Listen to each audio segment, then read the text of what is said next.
Mira, ahora sí que regresando a la infancia, mi papá era poblano de un pueblo que se llama Teciutlán, que es en la sierra entre Veracruz y Puebla. Y él tenía, en este pueblo había una comunidad de chinos, ¿no? Inmigrantes chinos que se habían casado con mujeres mexicanas y habían tenido descendencia. Y uno de estos hombres chinos era muy amigo de mi papá, o sea, fue su compadre, eh, padrino de mi hermano mayor, y fue como el mejor amigo de mi papá toda la vida.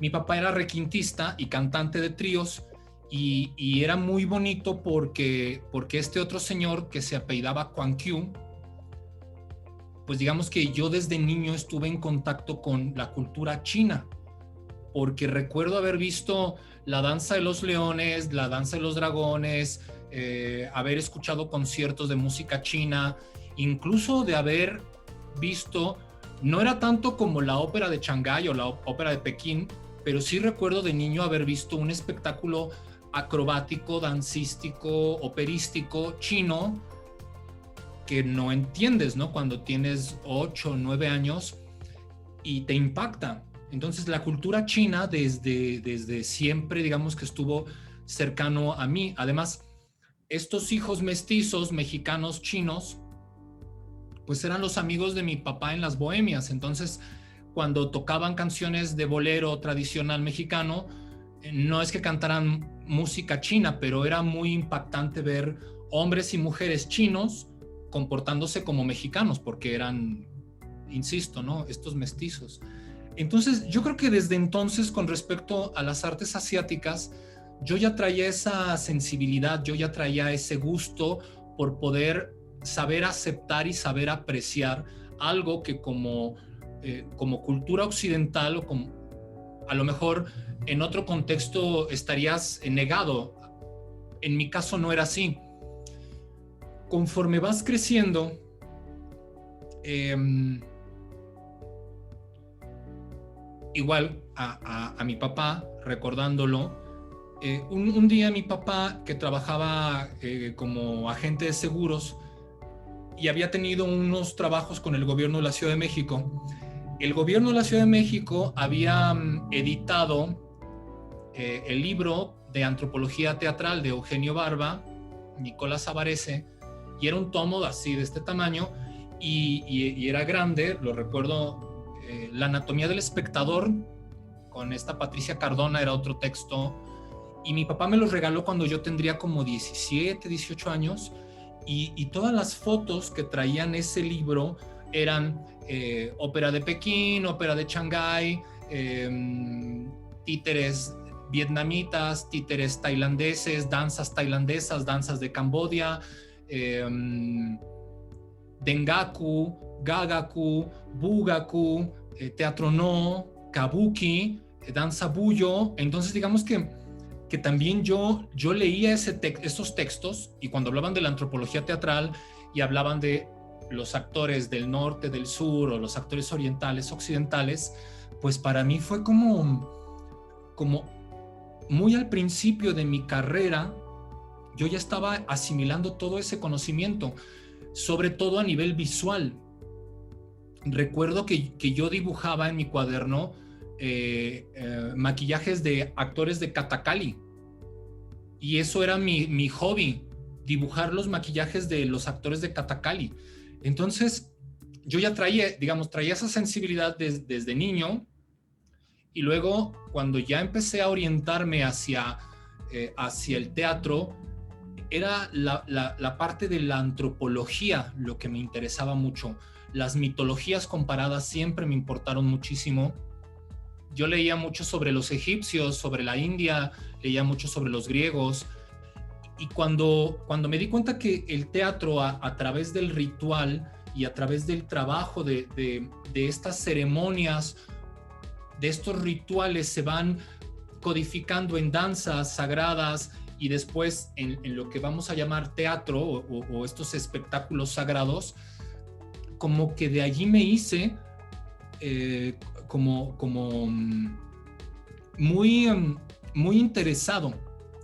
Y cuando yo platicaba con mis otros compañeros y compañeras, pues no, pues a ellos les importaba el cine, les importaba el rock, les importaba otro tipo de expresiones culturales, a lo mejor la poesía latinoamericana. A mí lo que me gustaban eran los haiku, o me gustaba leer la obra de Sakuntala, o me gustaba leer a Kalidasa, o a mí me interesaba mucho empezar a leer sobre el teatro no. Esta construcción del rito, la ceremonia, lo sagrado con el arte, pues para mí era fascinante. Y cuando yo me ponía a estudiar y hablar de geishas, por ejemplo, no encontraba interlocutores. Como que, aunque ya tuviera compañeros que se dedicaban al teatro, a lo mejor otros estaban más clavados en el teatro isabelino o en el teatro estadounidense, o bueno, al inicio leemos a Stanislavski, pero a mí al mismo tiempo que yo leía a Stanislavski estaba leyendo a Chikamatsu, por ejemplo. Me interesaba esa parte ritual y oriental. Entonces, bueno, digamos que siempre tuve esa sensibilidad, siempre me ha gustado la música, siempre me ha gustado Asia. A lo mejor en otra vida por ahí reencarné y ahora me vinieron a echar por aquí, pero siempre he tenido esa afinidad. Ahora, con respecto a la otra pregunta, yo creo que los actores vamos evolucionando, ¿no? Todas las generaciones teatrales vamos evolucionando.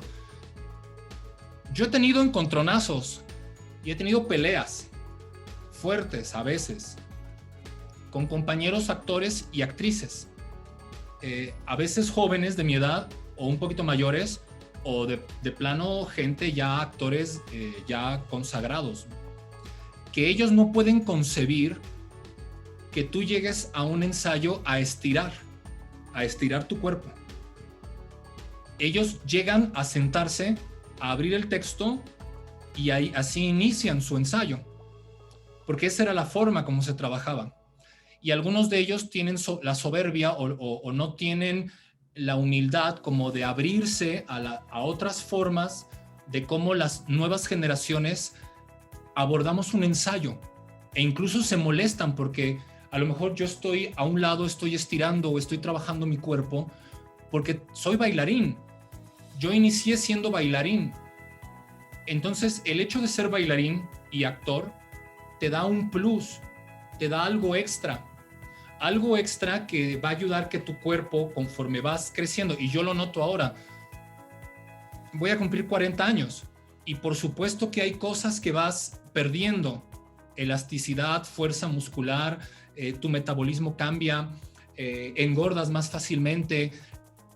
Sin embargo, la técnica corporal es algo que nunca terminas, siempre estás aprendiendo y siempre te estás manteniendo para mejorar tu desempeño.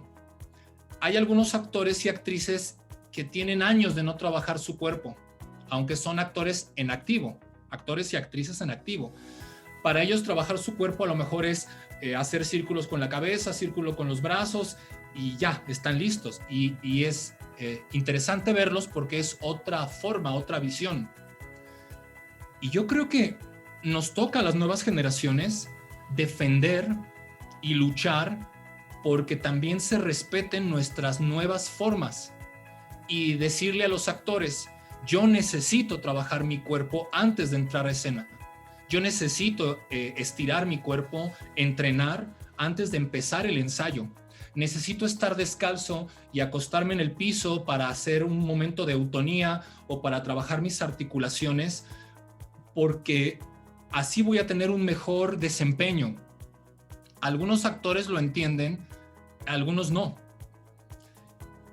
Y yo me voy dando cuenta que en la parte corporal, pero también en la parte musical, en la parte vocal, en el entrenamiento de tu voz como actor, tu voz hablada, tu voz en recitativo y tu voz cantada, también hay un entrenar,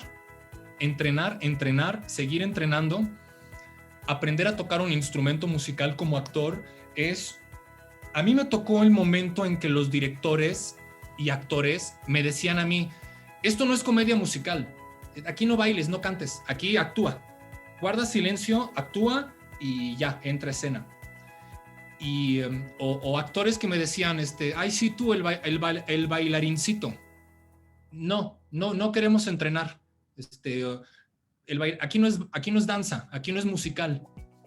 Porque a lo mejor tú querías proponer una dinámica de vamos a trabajar esto y lo otro, traigan ropa de trabajo. Para mí a veces es un shock ver actores profesionales trabajando con pantalones de mezclilla. Para mí eso es inconcebible. Es ropa de trabajo. Y eso se lo aprendí a Bruno Bert y se lo aprendí al maestro Anatoly. Y yo como maestro de técnica corporal le pido a mis alumnos que vengan en ropa de trabajo adecuada, si vamos a trabajar descalzos, etcétera.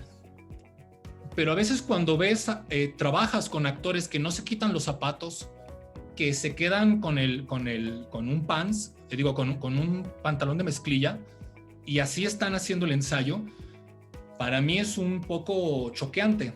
Y sin embargo, también tienes que negociar contigo mismo y decir, bueno, yo no soy el director, yo no estoy poniendo las dinámicas, él así trabaja, yo trabajo de otra forma. Yo necesito media hora mínimo para estirar mi cuerpo para entrar a trabajar. Y a veces eso es difícil pedírselo a los directores o a los productores en el teatro, ¿no? A veces es difícil que quieran como humillarte porque eres bailarín, como si ser bailarín te pusiera en un nivel más bajo que el hecho de que has trabajado como un actor interpretativo o un actor dramático. Eso es lo extraño que a veces pasa. Pasa menos porque, por fortuna, el concepto de la interdisciplina y la transdisciplina ya son temas que desde finales de los 2000 ya más gente está colaborando, ¿no? Bailarines, coreógrafos, actores, músicos, y se hace una amalgama. Eso yo lo viví en plenitud con Claudio Valdés Curi, en Teatro de Ciertos Habitantes, en que habían cantantes de ópera, habían músicos, habían bailarines, habíamos actores, y todos juntos. No había de que yo no hago eso, porque todos hacíamos todo, y eso era fascinante, pero no siempre tienes esa fortuna. Y cuando yo empecé a trabajar el clown, que hacía precisamente ahora que les enseño, a Remy Jackson, a mí la comedia y a mí el clown yo no lo conocía y no lo apreciaba. Y fue mi examen de tercer año con el maestro Bruno Bert, que hicimos El enfermo imaginario de Molière. Ahora sí que yo siempre he sido bendecido con grandes personajes porque me tocó ser el protagónico, Argan. Y Argan lo interpretaba Molière.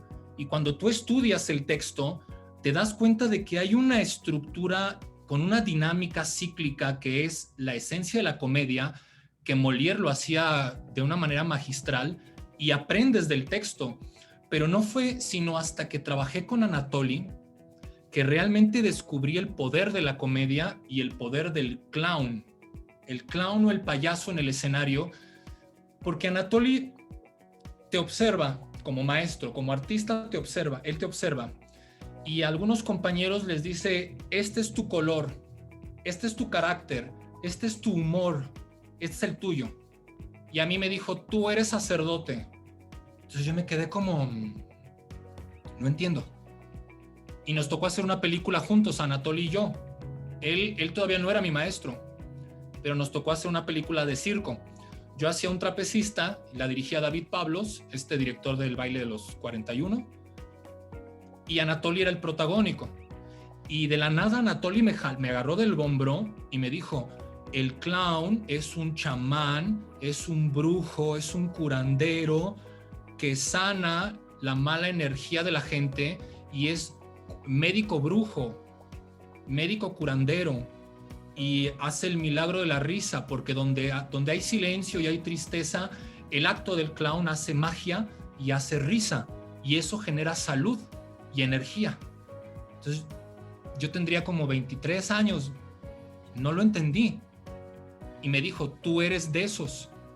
Y yo, que estaba trabajando con Bruno Bert, estábamos con toda esta técnica física y el transcansancio y siempre esta competencia de ser el mejor y hacer el protagónico. Y de pronto la vida me hace, ahora vas a hacer a Molière. Yo me moría por hacer a Shakespeare. Nunca he hecho un Shakespeare en mi carrera. Me encantaría hacerlo. Y seré muy feliz con cualquier personaje que me toque. Pero yo quería hacer Titus Andronicus. Y me dijo Bruno, pero para nada, para nada esa obra. Bueno, Hamlet, no. Vamos a hacer Molière. Y yo no me gustó. Hicimos las audiciones y todos audicionamos para el protagónico, hombres y mujeres, a todos nos dio oportunidad. Y al final dijo Bruno, yo no le quiero dar el protagónico a Fernando, pero se lo voy a dar, porque de todos es la estructura más lógica. Y cuando ya empecé yo a trabajar a Molière, a Argan, todo lo que me había dicho Anatoly tomó sentido en un personaje cómico.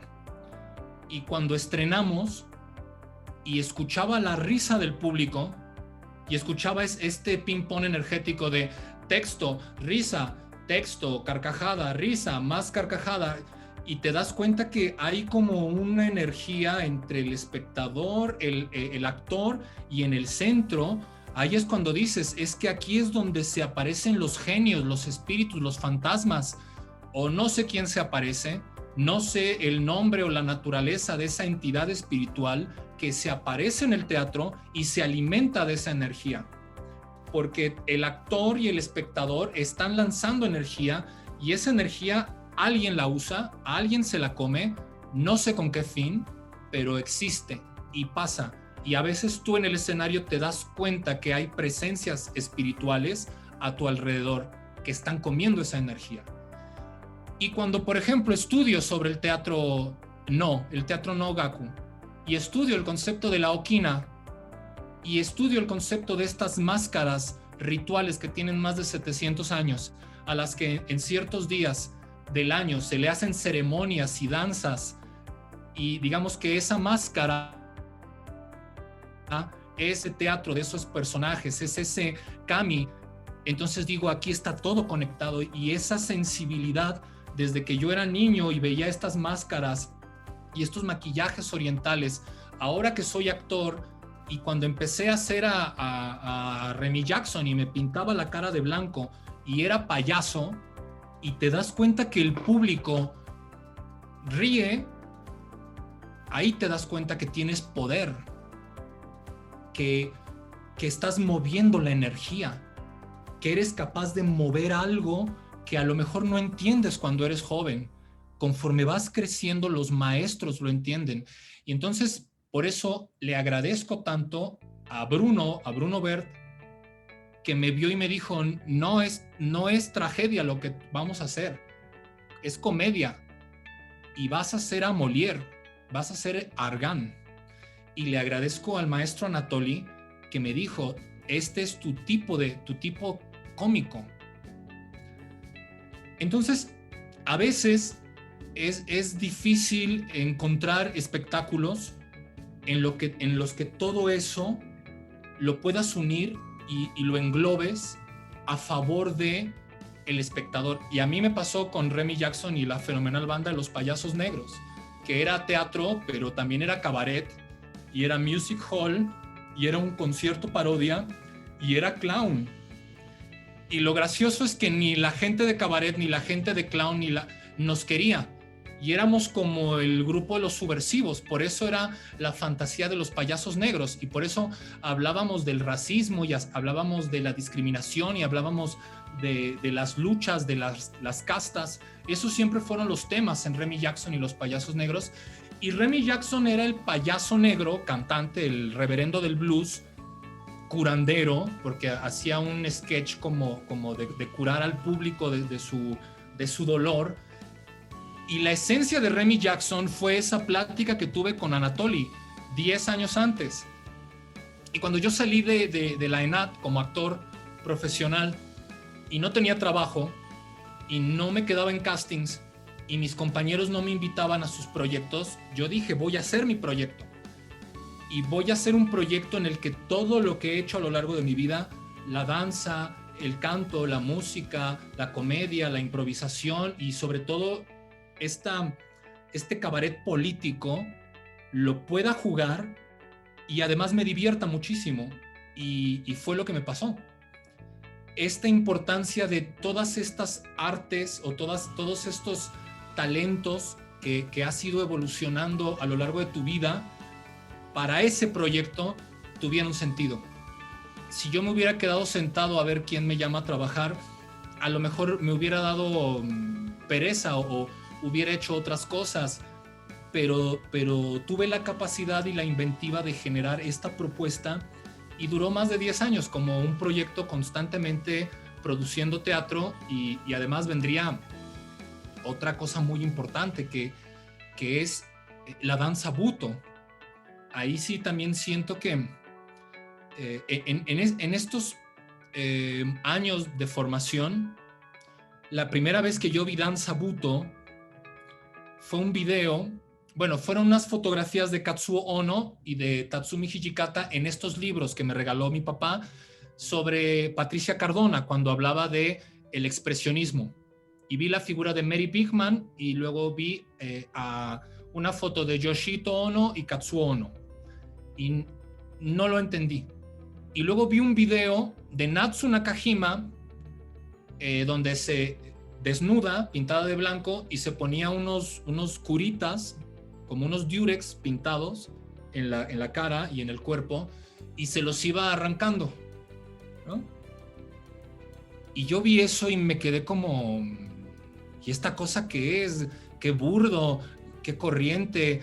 Yo que vengo del ballet, yo era joven y cretino, ¿no? Y soberbio, y pensaba que lo que no me gustaba a mí no valía. Pero gracias a Dios maduras, cambias. Te das cuenta que el mundo es más grande que tus gustos. Y no me gustó, porque se arrancaba los curitas.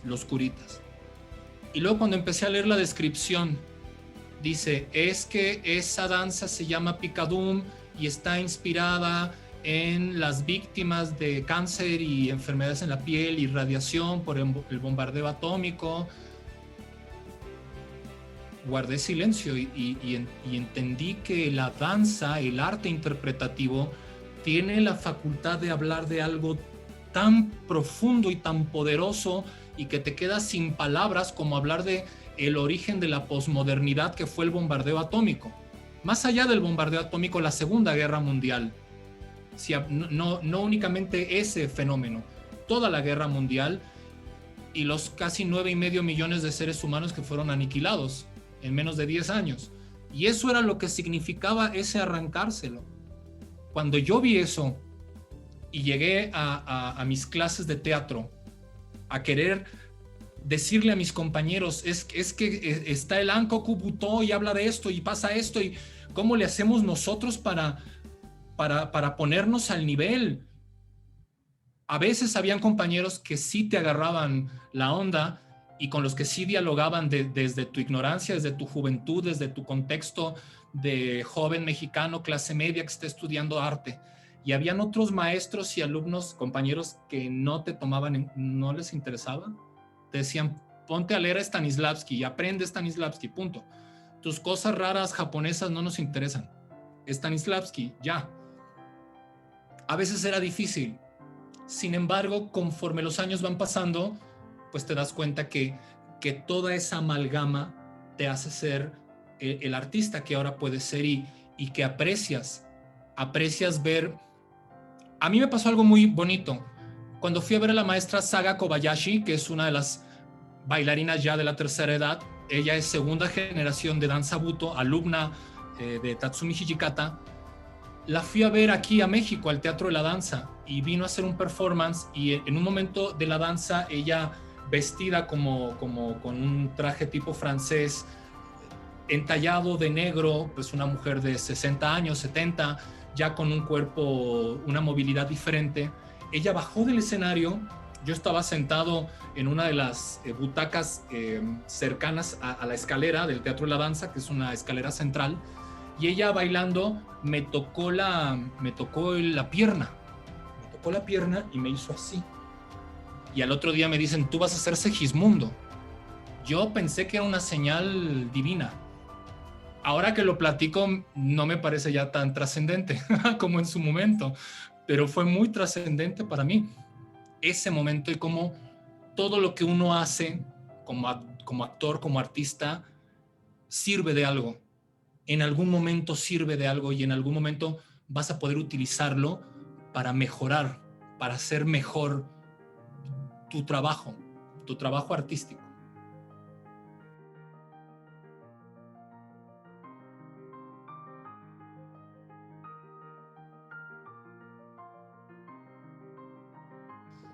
Ok, fíjate, sí. Trataré de ser conciso. Me encanta ser docente. Creo que tengo un talento para dar clase, para enseñar, porque me gusta, porque lo agradezco. Sin embargo, cuando yo salí de la ENAD y me ofrecieron un puesto en una escuela que se llama Sedán, que luego se llamó Sedanza, que es una escuela que está ahí en La Viga, en Metro La Viga, una escuela para bailarines, y me ofrecieron dar clases de actuación o de teatro para bailarines. En el momento que entré, fue decir, jamás voy a tomarme personal nada que hagan mis alumnos, ni para bien ni para mal. Nunca me voy a permitir ser amigo de mis alumnos, nunca jamás voy a tener una relación personal con ninguno de mis alumnos, ni positiva ni negativa. Y me voy a concentrar en lo importante, que es darles la técnica, la información, el conocimiento, y no concentrarme, o más bien no dejarme llevar en la personalidad de los alumnos. Me tocaron alumnos y alumnas muy groseros, muy soberbios, muy prepotentes, y me tocaron alumnos muy educados, muy amables. Sobre todo trabajé con muchas muchachas porque era una escuela de danza contemporánea, y el 80% eran alumnas. Y entonces ahí es donde te das cuenta que como maestro tienes que tener un código ético inamovible, y lo importante es darles la información. Si te cae bien, si te cae mal, si te gusta, si no te gusta, si te hizo jetas, nada de eso importa. Importa que llegue a tiempo, que venga en condiciones correctas, porque me ha tocado tener que sacar alumnos y alumnas que vienen drogados. Me han tocado alumnos y alumnos que no cuidan su higiene, y tener que, en vez de ridiculizarlos en público, jalarlos y decir, oye, esta es una clase profesional, no puedes venir con las uñas así, por favor, vete a tu casa, báñate, no puedes venir a mi clase sin haberte bañado. Si no tienes para un desodorante, yo te lo puedo regalar, pero no puedes venir oliendo así. Me ha pasado. Pero no lo he hecho público, ni he utilizado la humillación, y yo creo que ese es el gran aprendizaje que me ha tocado a mí como maestro.